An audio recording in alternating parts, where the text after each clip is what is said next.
So ఈరోజు అంటే నవీన్ యాదవ్ అని పేరు చెప్పగానే శ్రీశైలం యాదవ్ కొడుకు, ఆ శ్రీశైలం యాదవ్ ఫ్యామిలీ ఒక ఏంటి రౌడీ ఫ్యామిలీ, వాళ్ళు ఒక పెద్ద రౌడీలు. ఒకవేళ నవీన్ యాదవ్ కనుక గెలిస్తే మళ్ళీ రౌడీల రాజ్యం ఏర్పడుతుంది జూబ్లీహిల్స్లో అని చెప్పేసి ఇటు బీఆర్ఎస్ పార్టీ కానీ బయట చాలా మంది మాట్లాడుతున్న మాటలు. మీరేం చెప్తారు? నేనేం చెప్తాను, కిక్కు సినిమా చూసిరా మీరు? చూసాను. కిక్కుల రవితేజ హీరోనా విలన్?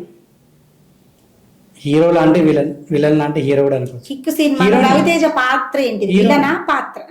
హీరోనా విలన్? హీరోనే కదా. హీరో కదా. నవీన్ కూడా అంతే. దానికి దీనికి ఏం సంబంధం అంటే ఈ రవితేజ గారి క్యారెక్టర్ ఏంది అక్కడ? డబ్బులను దోచుకొచ్చి పెద్ద పెద్ద ఎవరి డబ్బులు డబ్బులు దోసుకొచ్చిన ఎవరి డబ్బులు దోసుకొచ్చిండు?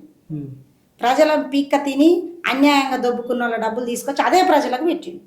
ఇప్పుడు నవీన్ యాదవ్ డబ్బులు కొట్టకరాకపోవచ్చు కానీ వాళ్ళ ఫ్యామిలీ బ్యాక్గ్రౌండ్ ఏదని. ఇప్పుడు ఒక మనిషి ఉంటాడండి, ఒక మనిషి ఒక తప్పు చేస్తుంది. ఇక ఇప్పుడు నేను ఏదన్నా తప్పు చేస్తా, ఆ తప్పు నా తప్పు నేను నా పిల్లలు చేస్తారా? చేయాలని ఏమన్నా రూల్ ఉందా?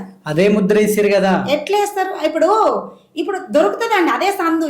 ఏం చేయలేని వాళ్ళు, ఎదుర్కోలేని వాళ్ళు, ఎదురుగా వచ్చి ఎదుర్కొని దమ్ము లేని వాళ్ళు ఇట్లాంటి ఫాల్స్ అలిగేషన్లు పెడతారు.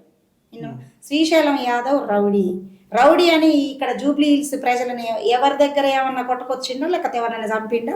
శ్రీశైలం యాదవ్ రౌడీ అని ఎందుకు ముద్ర పడ్డది? ఆయన ఇప్పుడు రౌడీ అని అంటే ఇప్పుడు నేను ఎగ్జాంపుల్ హీరోలో చెప్పిన, హీరోలో కాడికి ప్రజలు పోతారు న్యాయం చేయమని. హీరో విలన్లను కొడతారు కాబట్టి రౌడీ అని అంటారు. ఆ రౌడీ కాదు ఆయన, హీరోలో. అంటే మీరు శ్రీశైలం యాదవ్ రౌడీ కాదు, హీరో అవుతారు అక్కడ. రౌడీలు అన్నారు వాళ్ళని.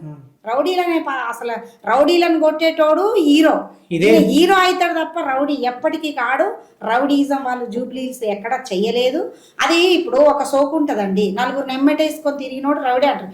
ఇప్పుడు నేను కూడా గట్టిగా మాట్లాడదా, దీని దొరికి పోతాడు ఇది రౌడీ ముండ అంటారు నన్ను కూడా. నేనేమైనా రౌడీ షెక్కలు చేయలేదా? మరి ఏమైనా ఆస్తులు కొల్లగొట్టలేదే? ఇప్పుడు జూబ్లీహిల్స్ లో ఎవరు ఆస్తున్నారు నార్మల్ గా మాట్లాడుకోవడం వేరు, ఆయన మీద రౌడీ షీట్ ఓపెన్ చేసి అదే జూబ్లీహిల్స్ ఏమంటున్నాను చెప్పేసి అప్పటి నుంచి ఇప్పటిదాకా అందరు అట్లనే. ఇప్పుడు శ్రీశైలం కాదు కదా పోటీ చేసేది, శ్రీశైలం యాదవ్ కొడుకు మీద ఉందా రౌడీ షీట్? కూడా వాళ్ళది రౌడీ ఫ్యామిలీ కాదండి, శ్రీశైలం మీద ఉండొచ్చు అది గతంలో. ఇప్పుడు రౌడీ షీట్ లేని రాజకీయ నాయకుడు ఎవడండి? రౌడీజం చేయని రాజకీయ నాయకుడు ఎవడో నాకు చెప్పు ఒక్కసారి. ఏ ఎమ్మెల్యే రౌడీజం చేయలేదు? మరి అందరికి ఆ ముద్ర లేదు. ఎందుకు ఉండదు? దొరికితే దొంగ, దొరికితే దొంగ, దొరకకపోతే దొర.